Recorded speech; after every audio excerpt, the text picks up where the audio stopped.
carrot cake with cream cheese frosting is a classic dessert to serve on a special occasion. But if you have family members or friends who can't eat gluten or dairy, then they will be left out. My recipe is gluten-free, and I have a variation that is both gluten-free and dairy-free. So make this carrot cake for the people in your life with food allergies, if you care at all.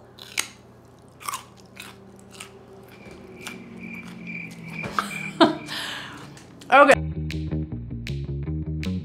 I'm Christy. Whoops. Gotta swallow that carrot. I'm Christy from Beneficial Bento, where I show you how to make healthy food more fun and help you manage your food allergies. And today we are gonna bake a very special cake, carrot cake. This carrot cake is a favorite recipe from my sister-in-law, Penny. I decided to make it over to be gluten-free so all our gluten-free family members can enjoy it too. It's really easy to throw together, especially if you have a food processor to shred the carrots. But even if you grate the carrots completely by hand, you won't mind the extra effort. Here's how to make the cake.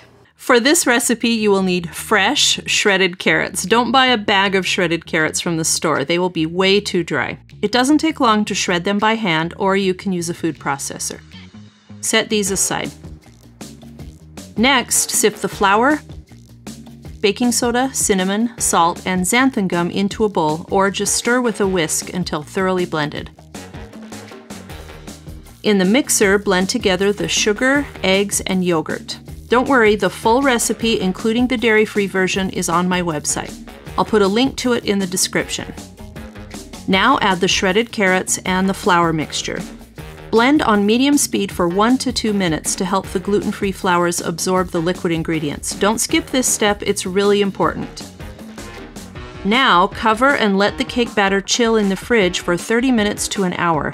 This will allow the gluten-free flours to get fully hydrated, resulting in a moist and tender cake with a high loft.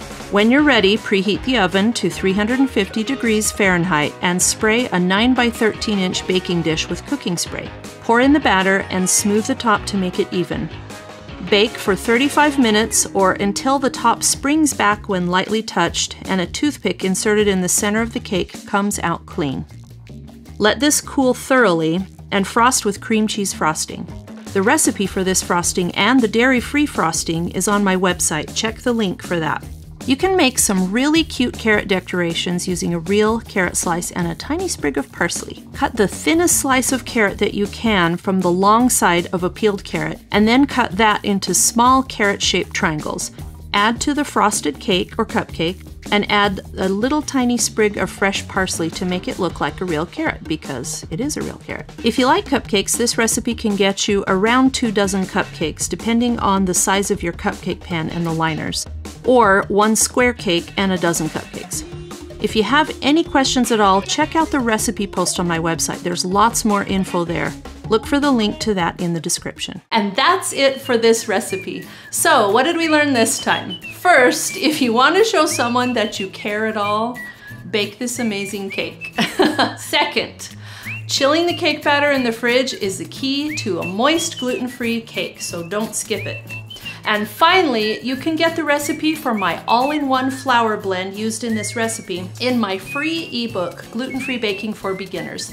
Just click on the link in the description to get access to it. Thank you for joining me in my kitchen, and I'll see you soon with another gluten-free video.